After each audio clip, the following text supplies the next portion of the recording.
Praise the lord. ఇప్పుడు మనము బైబిల్లో ఉన్న జక్కయ్య గురించి తెలుసుకుందాము. ఒకరోజు యేసయ్య యెరికో అనే ఊరికి వెళ్ళాడు. ఆ ఊర్లో ఒక వ్యక్తి ఉన్నాడు. అతని పేరు జక్కయ్య. జక్కయ్య చాలా ధనవంతుడు.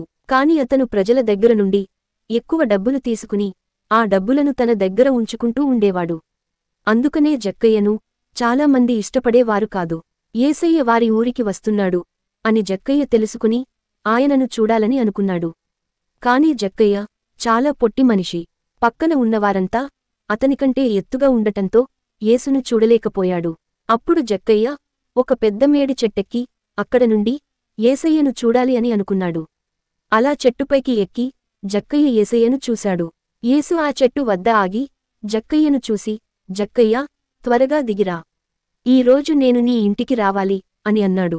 జక్కయ్య చాలా ఆశ్చర్యపోయాడు. అతను త్వరగా చెట్టుపైనుంచి దిగాడు. ఎంతో సంతోషంగా యేసును తన ఇంటికి ఆహ్వానించాడు. అంతేకాదు, జక్కయ్య తన తప్పును తెలుసుకుని యేసుతో చెప్పాడు, ప్రభువా, నేను ప్రజల దగ్గర నుండి తీసుకున్న డబ్బుని 4 రెట్లు తిరిగి ఇస్తాను. నా దగ్గర ఉన్న ఆస్తిలో సగాన్ని పేదవారికి ఇస్తాను. అప్పుడు యేసయ్య సంతోషముగా, ఇతడును అబ్రాహాము కుమారుడే. ఈరోజు ఈ ఇంటికి రక్షణ వచ్చింది.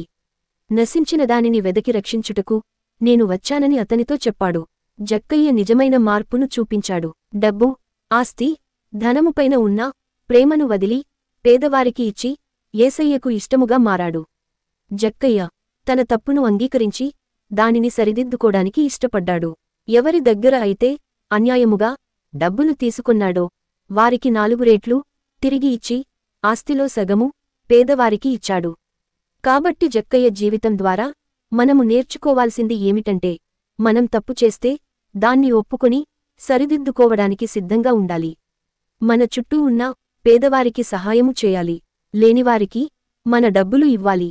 మన తప్పులను గుర్తించి మారడం చాలా ముఖ్యం. దేవుడు ప్రతి ఒక్కరినీ ప్రేమిస్తాడు. ఎంత పెద్ద తప్పు చేసినా కూడా మారడానికి మనము ఇష్టపడితే యేసయ్య మనలను దయతో క్షమిస్తాడు.